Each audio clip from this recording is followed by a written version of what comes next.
Israel and the presidential elections. It's interesting that Jews, for many years now, tend to vote Democrat. So 1992, Clinton versus George H.W. Bush, that was 80% Democrat, 11% Republican. 1996, Clinton-Dole, 78 to 16%. Bush-Gore, so George W. Bush, Al Gore, 79% voted for Gore, 19% for Bush. Bush-Kerry, 76% voted for Kerry, 24% for Bush. 2008, President Obama, John McCain, 78 to 22. And then Obama-Romney, 69% to 30. So Romney got more Jewish vote than normal, but still overwhelmingly, Jews vote Democratic and have for some years. Not quite as high as African Americans, but overwhelmingly so. The question is why? Just a broader question. I'm often asked that question because it doesn't always make sense to friends of mine. A lot of the Christian friends I have that are strongly pro-Israel, they're Republican, and they can't understand why Jews vote so overwhelmingly democratically. One reason is that the vast majority of American Jews are not Orthodox. They're not religious. They're more secular. They're more humanistic in their approach to things. They're more liberal in their values, and therefore they would side with a lot of the Democratic positions. And there is this sense of prophetic stance for social justice that, to me, gets on the wrong side of key issues, gets on the wrong side of abortion and other key issues, but it's kind of this ethic, like this is where we're standing on the front lines of social change and social justice and things like that, and many Jews identify with that.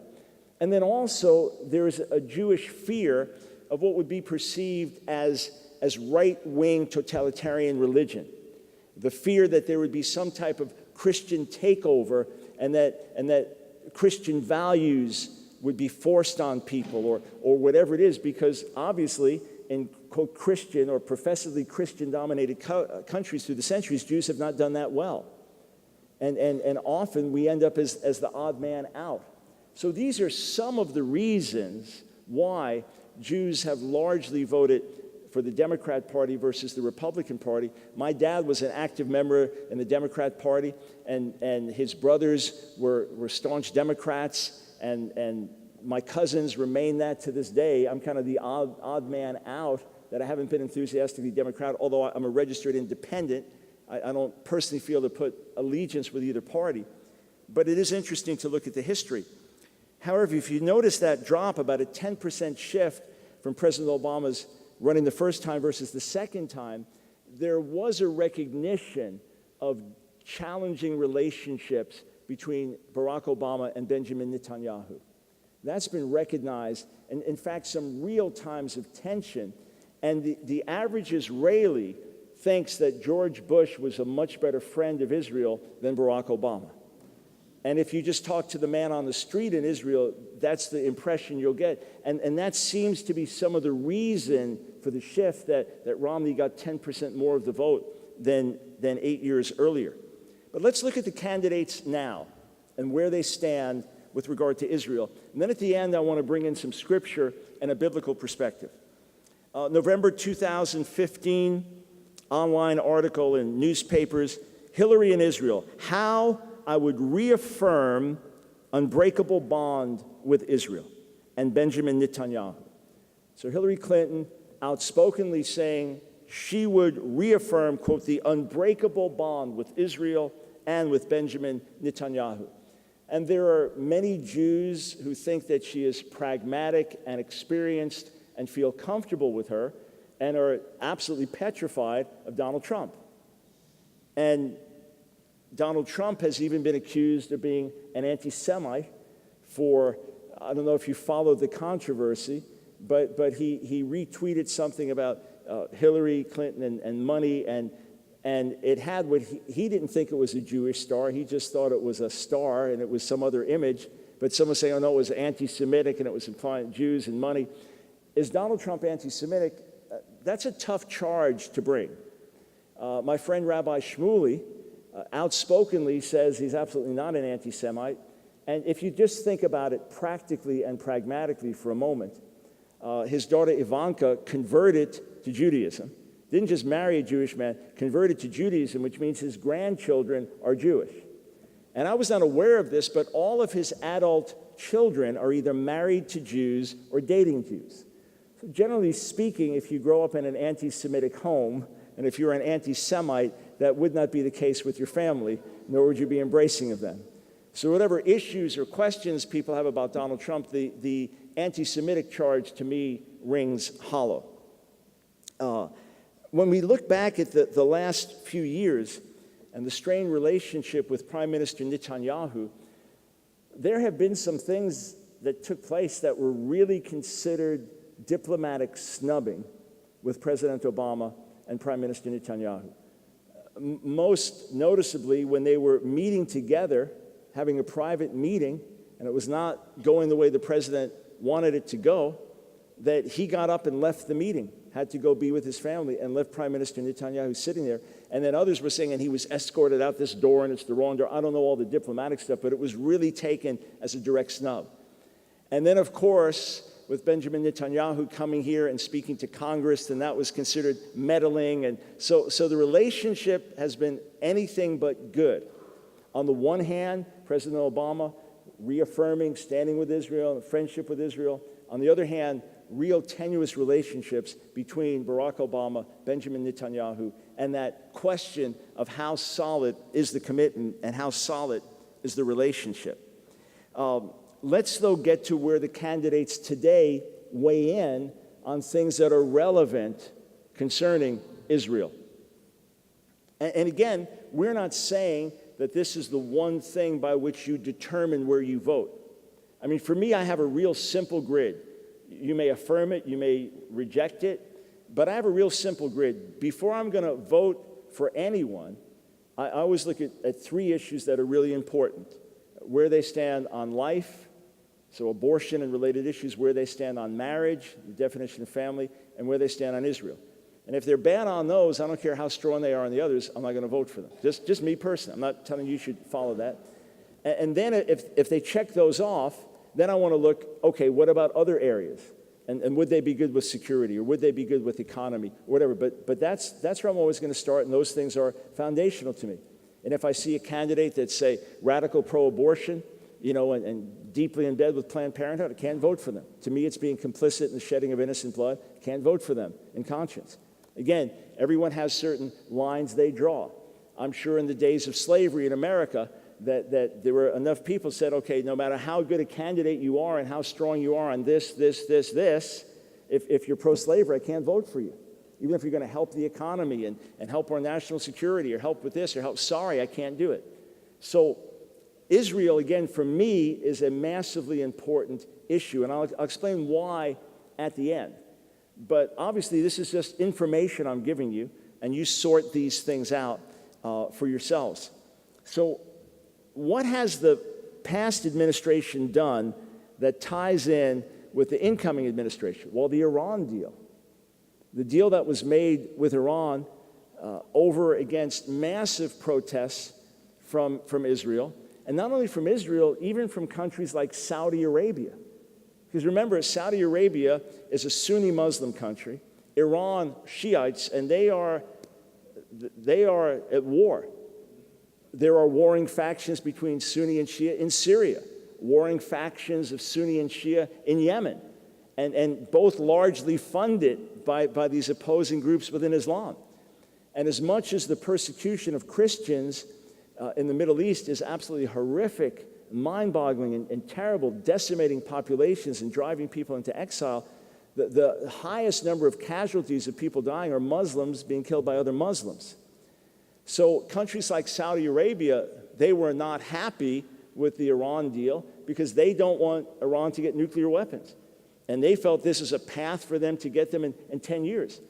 And then the fact that Iran would end up getting billions of dollars, not just the money that was recently paid out, and critics are saying that was a payment for release of hostages and prisoners there, but Iran stands to get tens of billions of dollars, and they have made plain the money will go where it's always gone. In other words, yes, we want to rebuild our economy, etc., but we still are going to sponsor Hamas or these other groups or Hezbollah or whoever it is. When you see casualties in Iraq and Americans getting killed, a lot of that is funded by Iran. So where does Donald Trump stand on this? Well, if Trump's known for anything, he's known as a deal maker in his book, The Art of the Deal. So in his words that he's repeated over and over, it's the worst deal he's ever seen. Remember, Senator Cruz had said in one of the first debates that the first thing he would do would be tear it up. And again, what power the president would have approval, that's a whole other story. But Trump has been outspokenly critical of the Iran deal. And although you might say, okay, will he really stay with a position? Can we trust his real position? Do we know who he really is? There's certain things he's been steady on from the start, and I don't see any reason why he would want to change his position on this, any advantage to it. So he has been strongly outspoken against it. Interestingly, New York Times reported September of last year, after Hillary Clinton spoke at the Brookings Institute, that, quote, she backs the deal with caveats. Exact quote from her: "Diplomacy is not the pursuit of perfection, it is the balancing of risk." Diplomacy is not the pursuit of perfection, it is the balancing of risk. And her speech at Brookings was taken to be a strong endorsement of the Iran deal, but with caveats in terms of just oversight in the region or continuing to monitor things with regard to terror. And remember the deal as it's set up, that if there's going to be an inspection of the Iranian nuclear facilities, what do they have, 30 days notice? I mean, picture that. You tell some drug dealers, we're going to check your place out in 30 days. I mean, a lot of them, 30 minutes, they're good, right? 24 hours, they have the whole place looking like a, flower shop. 30 days. So critics have raised serious concerns about this. And again, I'm on the side of the critics, so maybe I'm not looking at it in a balanced way, but I have grave concerns about the deal and grave concerns about all the money, all the frozen money that's going back into their hands, knowing that it's going to fund terrorism. And John Kerry has admitted to that being the case, that this will happen. So that is a big red flag to me. And look, it's one thing to think about Israel's well-being, as much as we love Israel and care for Israel. It's another thing to say, okay, is there a real possibility of Iran going nuclear? And what about some Iranian Islamic end-time beliefs that are expecting somewhat of an apocalypse? One journalist did an in-depth study of ISIS and found that one of their core beliefs was that they're going to grow and then they're going to be defeated, and that's going to bring in the Islamic redemption, to oversimplify it. In other words, they are going to wreak all the havoc and damage they can, but ultimately with the mindset it's a losing effort. I even read that they want Trump to come in because that's going to be a better attack against them. I mean, it's kind of reverse logic. But if you think if Iran would actually go to war with Israel, normally self-preservation stops people from doing crazy things. Self-preservation stops you from blowing yourself up no matter how hostile you are to someone. But if you have an ideology that gives some spiritual weight to that, that's terrifying. So Israel is dealing with this reality. And look, when you have Jerusalem Day once a year in Iran, and they're burning Israeli flags, and they're burning American flags, and they're chanting death to Israel, death to America, and we have some of our American leaders saying, well, they don't really mean that. Oh, they mean it metaphorically. Oh, they mean no, they mean death to America, death to Israel. So that is a subject of concern. What about the party platforms? Where do the Democrats and Republicans stand in terms of their party platforms? Now, look, I understand that you cannot guarantee that the president will carry out the ideals of the party platform. I understand that. And I understand that it may be the desire of the president to carry out, but Congress doesn't go along with it. I understand that. But still, for the most part, when you look at the Democrat Party platform and you look at the direction that President Obama has taken the country, let's just say you look at the issue of redefining marriage, embracing same-sex relations and things like that, that was clearly something that was on the agenda in recent years, and that was clearly something that was carried out in many ways to the best of his ability.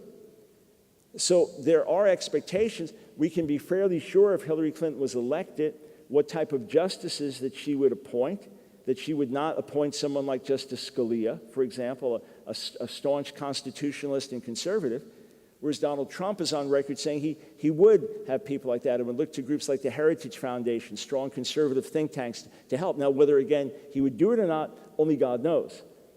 But assuming that the candidates would carry out what's in the party platform, what happens when we look at this? Well, the RNC platform was actually so conservative that it concerned some Jewish groups because it omitted reference to a two-state solution.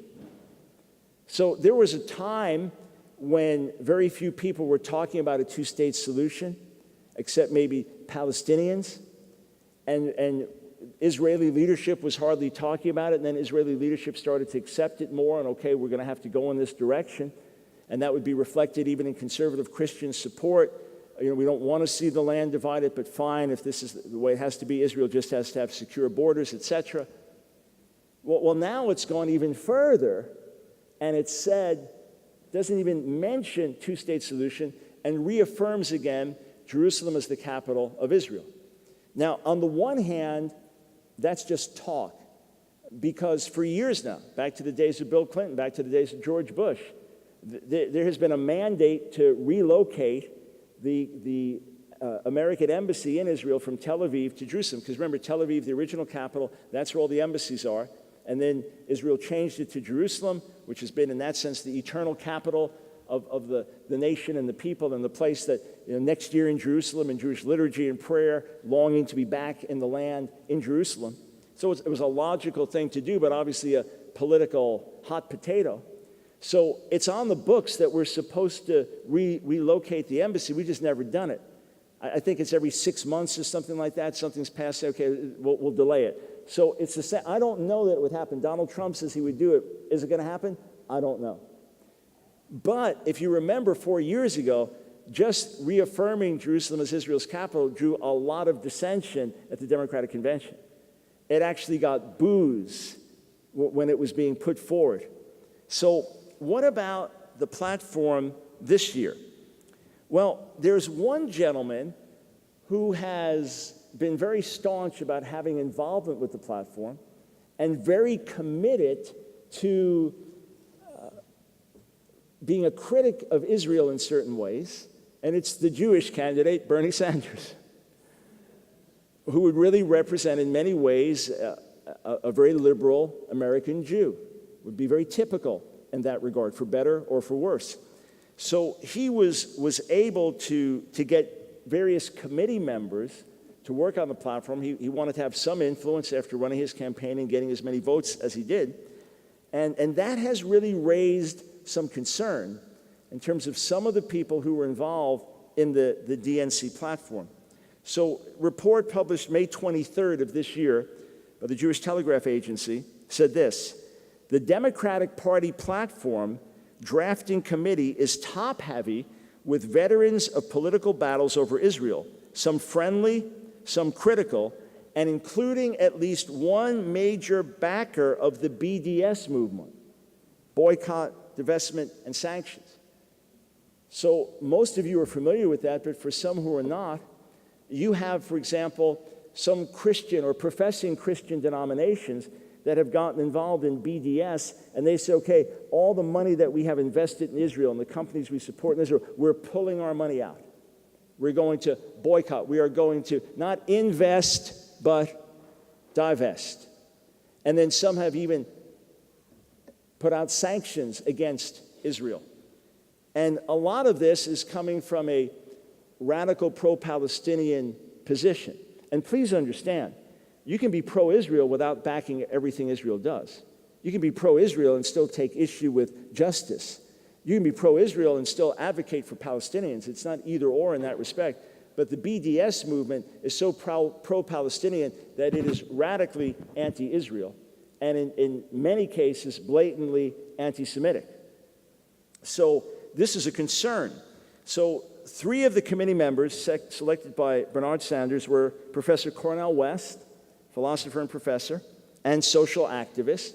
You've seen him many times on TV. He's eloquent, he's passionate, strongly opinionated, good for TV, in other words, and a respected professor. James Zogby, the president of the Arab American Institute, and Representative Keith Ellison, Democrat from Minnesota, who's the first Muslim elected to Congress. And they are known in part, according to the article, for their criticisms of Israel. So these were people that Bernie Sanders specifically wanted to be on the committee drafting the language for the Democratic platform. So just that tells you that within the Democratic Party, there is much more diversity in terms of views for Israel. And even though Jews are heavily voting democratically for decades now, the fact is that the Democratic Party has not been as strongly pro-Israel as the Republican Party has, interestingly. And that also reflects when Jewish voters in America are asked what their top priorities are compared to Christian voters. Many times evangelical Christians put standing with Israel higher than American Jews. And some would criticize them and say it's just blind support and it's naive support. You just think it's fulfilling prophecy. And others would say, no, it's out of a real solidarity and commitment. So Cornel West, according to the article, a prominent BDS backer, and Zogby has spoken forcefully against attempts to marginalize the movement. In other words, do not marginalize BDS. There are some states in America now that are outlawing. You cannot, we are not going to participate with BDS movements in our state. So Zogby spoken forcefully against attempts to marginalize that. But again, Cornel West, according to the article, a fiery speaker who has called the Gaza Strip the hood on steroids, and in 2014 wrote that the crimes of Hamas, quote, pale in the face of the U.S.-supported Israeli slaughters of innocent civilians. Now, remember that when Bernie Sanders was being interviewed, it was by the New York Post, and he was raising some issues and concerns about Israel's last war with Hamas in Gaza. And he couldn't quite remember the figures, but he thought it was somewhere around 10,000 civilians that were killed by the Israelis. Now, in point of fact, the nature of the war and the way it's waged, and when investigation was done subsequently, it indicated that the ratio of civilians killed compared to armed combatants was about the lowest in recorded warfare. And that Israel certainly has its flaws and its biases and its racist attitudes like any other group or people. It's not beyond that. And there's certainly things that are done wrong where there is Arab hatred or Palestinian hatred. I'm not denying that. But if you talk to anyone that served in the Israeli army, they'll tell you all the hoops they have to jump through to protect the lives of innocent civilians and innocent combatants. And when they first have their training, it begins with ethics training. In fact, as one young Israeli serving in the IDF told me when I was in Israel the last time, or time before last, he showed me the ethics card, and he said, this is a card that lays out our ethical responsibilities. He said, we are not allowed to leave base. We cannot leave without our ID, our photo ID, and this card. We have to carry it at all times. And I've had parents whose kids were serving in the army tell me, pray, when they're going into Lebanon years ago or going into Gaza, they said it is even all the more dangerous because they have to have all these precautions because people are often used as human shields. So not only was Bernie Sanders' figure completely off the wall, I mean, it was way, way, way beyond the pale of what happened.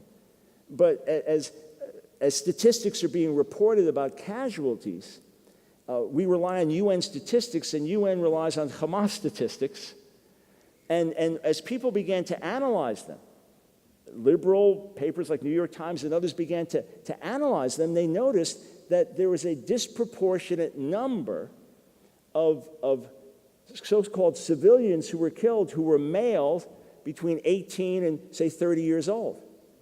And if it was just an equal distribution, you would have expected to see just as many women, just as many small children, etc., but that's not what happened. So fascinating to see that. And here Bernie Sanders in his criticism, it's not to say you could level no criticism, but to say the criticism he leveled was completely off base and not based on facts and reality. So here he has influence then into the party platform. Just one more word about Cornel West, and then I'll talk about why this should matter to us biblically. Interestingly, Cornel West was going to be speaking at a tribute to Abraham Joshua Heschel, the great Jewish Theological Seminary professor, philosopher, Jewish thinker, one of the most influential and loved Jewish thinkers of the 20th century.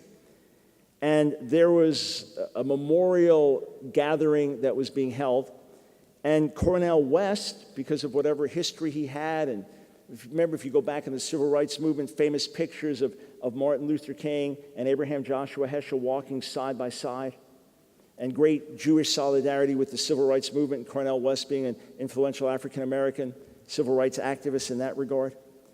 So whatever reason he was chosen to speak, Judea Pearl, who is the Chancellor's Professor of Computer Science and Statistics at UCLA and president of the Daniel Pearl Foundation, remember Daniel Pearl killed a Muslim terrorist, she urged West to excuse himself from delivering a commemorative lecture at UCLA in memory of Abraham Joshua Heschel. So she pointed to West's support of the BDS movement rightly condemned for its militant anti-Israel bias, and she also pointed to an August 12, 2014 interview with Sean Hannity in which West, quote, could not find even one historical link between the Jewish people and the land of Israel. As she says, none, nada, blank. Not one word of empathy for a multi-ethnic society of immigrants who fought 67 years of besiegement and hostility. None, nada, blank. So suffice it to say that the positions of a Cornel West or a Keith Ellison or a James Zogby are positions that would be completely foreign to the Republican platform and completely foreign to Donald Trump's approach. Now, think about Donald Trump one more moment. It is true that on MSNBC, he said when he was pressed what his position would be on Israel and the Palestinians, he said, I want to remain neutral. And he said he wanted to remain neutral so it wouldn't be perceived he was taking sides because he's a negotiator. He wants to be able to come in and negotiate, although his people tell him this is one of the toughest deals to make. Yeah, I'm sure you needed specialists to tell you that. And then, less than 1 week later, he was speaking at Regent University. And Pat Robertson's, the school he founded, and staunch evangelical, staunch supporters of Israel, and he pledged his absolute support for Israel. Now, of course, MSNBC, more liberal audience, he said something that was more politically correct there, and Regent, something that was more politically correct there. But since his one statement on MSNBC, he's been consistently strong in terms of a pro-Israel stance. And I happen to have Christian friends, leaders who've met with him and spent considerable time with him, and he seems to have been pretty unwavering in terms of his desire to be a friend of Israel. Again, that doesn't mean an enemy of the Palestinians, but it means standing with Israel as an ally. So the sentiments behind the party platform of the Democrats are very different than some of the sentiments behind the party platform of the Republicans. And just weighing it in terms of if you had to ask which party platform is more pro-Israel, more friendly to Israel, it is overwhelmingly Republican. And there's really not a surprise with that. And as far as the candidates, although Hillary Clinton has not been known as an enemy of Israel, and who knows what monies have been given, if you want all kinds of conspiratorial theories and looking for Arab money, given to the Clinton Foundation, you can go that way. I'm just saying, outwardly, she's never been looked at as an enemy of Israel, but the fact that she could largely affirm the Iran deal and then be at home with the Democratic Party platform does raise concerns. So if that was my only factor, and I was voting based on that, where a candidate stood on Israel, if I was a one-issue person, I would have to vote Republican. I would have to vote Donald Trump. And you might say, well, what about this? Fine, I'm not addressing all of that. And we can have, if in the Q&A, we can stir up more controversy. If I didn't stir up enough controversy, if I'm being too balanced and polite, you can stir up more controversy in the Q&A. But listen, enough controversy comes my way on a daily basis. I don't need to try to stir it up, just to mention that. But if I give you biblical reasons why we should stand for Israel, the question would be, well, who cares? Your average American voter could say, why do I care? Look, economy, that affects everybody. Good economy, bad economy, that affects everybody. Our immigration policies, our security policies, that kind of affects everybody. If there's a president that helps with the education system or hurts the education system, that affects everybody. But why should we care about what the Bible says when it comes to Israel? Isn't that like a theocracy and we're trying to take over and impose our religious views on everyone? No, my proposal is simply this, that Israel still matters in God's sight, that America's relationship with Israel still matters in God's sight, and that there are positive and negative consequences for standing for or standing against Israel. So in other words, what God is telling us in the scriptures is true, and we should therefore consider it. So many Christians have this notion that, quote, if you bless Israel, you'll be blessed. If you curse Israel, you'll be cursed. There are Christians who say, look at the British Empire. Look at how great and powerful and widespread it was. And when it began to act unjustly towards the fledgling state of Israel, and in its pioneering days, that it went down, down, down after that. There are some who make that argument. I'm friends with a pastor of one of the fastest growing churches in America. From early on, they have had supernatural favor on their finances. When they were 4 years old as a church ministry, they built a new building that cost them $14 million. And during the building process, they told the people, stop giving, we have all the money we need. And they don't even receive offerings. People just put money in boxes in the back like you would in a synagogue. And as of 2 years ago, the last time I got data on this, and the church is maybe 15 years old now, they give away to missions work around the world, missions, humanitarian work, more than $1 million a month. If you ask the pastor, what is the key to your financial success? Now, they're in a wealthy area, Grapevine, Texas. They have a lot of wealthy people coming, but there are plenty of churches in wealthy areas that have wealthy people coming. When asked the secret, what's the key, he says, we stand with Israel. He said, that is why we are so supernaturally blessed financially. And the first monies that come in every month, the first check they write to give away to missions. But the first check they write of the missions check is to help Israel and to help Jewish ministry in Israel. I spoke each of the last 2 years at the largest church in Europe, largest Protestant church in Europe, 70,000 members, faith church. The pastor started the church under communism and was persecuted, was not allowed to leave the country. Then, of course, communism fell there in Hungary. The church continues to grow. They have a European Union accredited seminary with 600 students. They have about 5,000 students in day schools throughout Hungary. And it's an extraordinary place. The main building seats about 12,000 people, and they'll pack it out multiple times over the weekend. And among other speakers who've spoken from the same pulpit I spoke, there are men like Elie Wiesel. They have an incredible relationship with Israel. They've had Israeli ambassadors and other leaders come and speak for them. They are some of the best friends Israel has anywhere in the world. They advocate for Israel in the government there and with the prime minister. They're recognized by the government of Israel. The leader is there because of his strong stance. And I asked him, do you think there's any connection between your standing with Israel and the supernatural blessing on your church to have 70,000 members? He said, integrally connected, totally integrally connected. Last year, my 23rd trip to India, I spoke at the fastest growing church in the world. 10 years ago, they had 35 members. Today, they have 120,000 members. The building is a phenomenon itself. It seats 19,000 people. The men sit on one side, the women sit on the other. They have 5 Sunday services, starting at 6 a.m. and ending at 8 p.m. And then they have an overflow for extra people. They average 5,000 new visitors a week. And I attended one of the services and greeted the people, spoke to them briefly. And they're in the city of Hyderabad in India. And I talked to them about a highway from Hyderabad to Jerusalem and back. I just felt that there were going to be deepening relations there.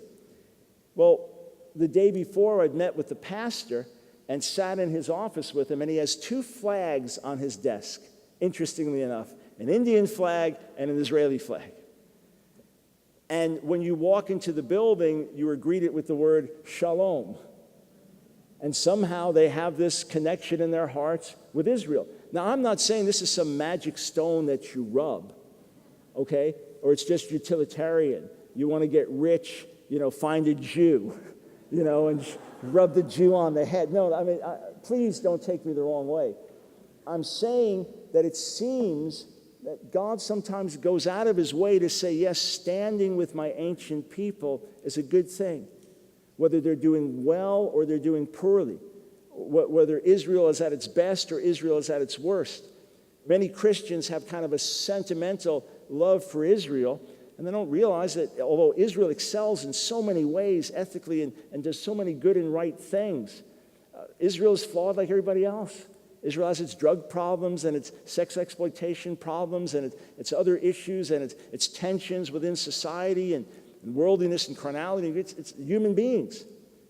So Christians are not standing with Israel because Israel's perfect, but because of a commitment on God's behalf. So Genesis chapter 12, verses 2 and 3, God calls Abram out of Ur of the Chaldees and says, I will bless those who bless you and curse those who curse you. And in you all the families of the earth will be blessed, or all the families of the earth will bless themselves by you. The question is, can that in any way be applied to Israel today? Is there any right connection between that? Because if so, then that would matter to us as a nation.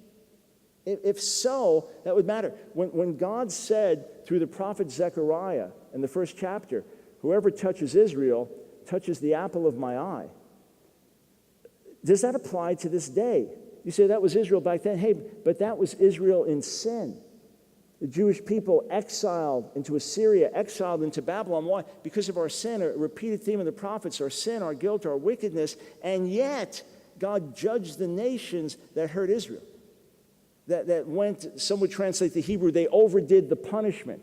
God wanted to judge them, but these foreign nations went even too far. And God said, whoever touches Israel touches the apple of my eye. I sent them to you for discipline, but you overdid it, and you're going to pay for it.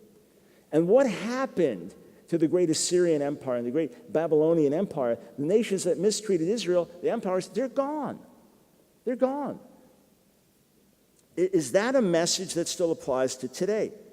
Well, the message of God blessing Abram and giving him the land of Israel, that's reaffirmed in Genesis 18:18, and then in Genesis 22:17 and 18. And then, interestingly, in Genesis chapter 27, verse 29, Isaac blesses Jacob and uses the same words over him. Those who bless you will be blessed. Those who curse you will be cursed. So it's passed down from Abraham to Isaac to Jacob. And then, think of this now. Here's the nation of Israel as a whole. They've come out of Egypt. They're sinning and rebelling in the wilderness. Their destiny is to wander and die in the wilderness all those 20 years old and over. So it's not exactly that they have been perfectly righteous, right? And Balak, the king of Moab, hires Balaam to curse Israel. And God says, don't curse them because they're blessed. But hang on.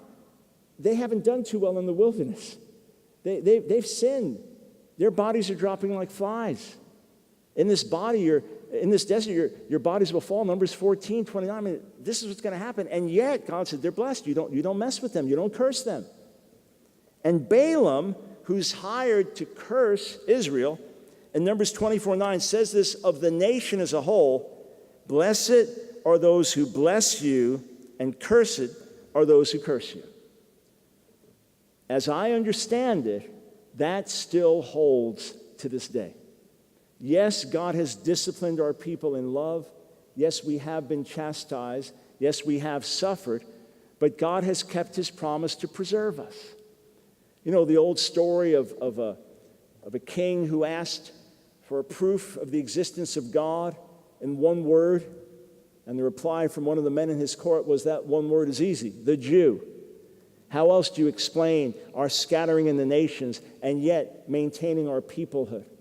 No nation has been scattered from its homeland for many generations and maintained its distinct identity without assimilating into the nations around it, and then being regathered to the land as the prophets foretold, and not because of our righteousness. Who were some of the founders of the modern state of Israel? Atheists, communists. The Orthodox rabbis, by and large, at the time of the founding of Israel, in the days of Theodore Herzl and others, they were against the movement. They saw this as going to be a secular state. They said this would be the worst thing for there to be a secular state. It's going to increase hostility against the Jewish people around the world. So we have not been built up as a nation again because of our righteousness, but because of God's grace and goodness, as was prophesied with regard to the Babylonian exile, and I believe the final return. That God said, I'm not doing it because of your righteousness, but for my name's sake. That would tell me to this day that if we treat Israel unjustly, God will not be pleased with that. Yes, justice is important, period. Proverbs 14:34 says, righteousness exalts a nation, any nation. Righteousness exalts a nation, but sin is a reproach to any people, any people. Whether you believe in God or not, if you follow godly principles, that'll bring blessing. If you follow ungodly principles, that'll bring destruction. You just live by the wisdom of Proverbs, even if you don't believe there's a God, you'll do better than the person who doesn't live by that. But yet it seems there's something about Israel, because Israel is uniquely hated by the world. I've done talks many years back at Yale and Columbia, and then in some other settings, about the diabolical nature of anti-Semitism. And I've just reviewed things and said, think about it. Anti-Semitism is the longest hatred in human history, as pointed out by the Catholic scholar Edward Flannery. If you think of that for a moment, the longest hatred in human history, it goes back to the Greco-Roman era or Greek literature, a good 300 years before the time of Jesus. The longest lasting hatred, still virulent and hot to this day. The most widespread. You find it through much of Christian history. You find it in Islam. You find it in atheist regimes like under Stalin. You find it in whatever way you want to describe the Nazis under Hitler. You can read books written when times are tough in Japan and the economy's bad, and you'll read books blaming the tough economy on Jews, on Israel. It's the most widespread. It's the most irrational. Jews have been blamed for everything. I've read Jews being blamed for the spread of AIDS. 9/11 is coming tomorrow. Some of you here touched directly by it. My wife's brother killed that day. And there are people who believe to this moment it was all done by Israel. It was all a Mossad operation. I've had more than a few taxi drivers tell me that in New York. The widespread nature of Jew hatred, the irrational nature of it. You know, during the Black Plague in medieval Europe, when as many as 1/3 of the people died in different cities and locations, not quite as many Jews died, probably primarily because of hygiene and Jewish law and things like that. So who gets blamed? The Jews. It's the evil Jews. And they were accused of poisoning the wells with a mixture of like hearts of monkeys and elements of communion and stuff like that. And they poisoned the wells. In fact, they died too. That didn't matter. It's the most irrational hatred. I mean, according to Hamas charter, the Masons are controlled by Jews. There's a movement called the Raelians, founded by Rael, a Frenchman who claimed to be abducted by aliens. And he's got a wide following. You go to the website, it's multiple languages. And I went there one time to check it out, and he had just given a speech, and it was an anti-Semitic speech. Even the aliens are anti-Semitic. So what I'm saying is and when you try to trace it out, blame it all on Christianity, blame it all on Islam, blame it all on economy, blame it all on scapegoat, you can't connect all the dots. You can't connect all the dots. There's something diabolical, there's something supernatural about Jew hatred, and therefore it's important for us to stand against it. Because you can be critical of Israel without being an anti-Semite. Of course you can. But many times, hiding behind the veil of anti-Zionism is anti-Semitism. That's what Martin Luther King himself said. So I believe it's important that America shows solidarity with Israel because there is a supernatural opposition to Israel.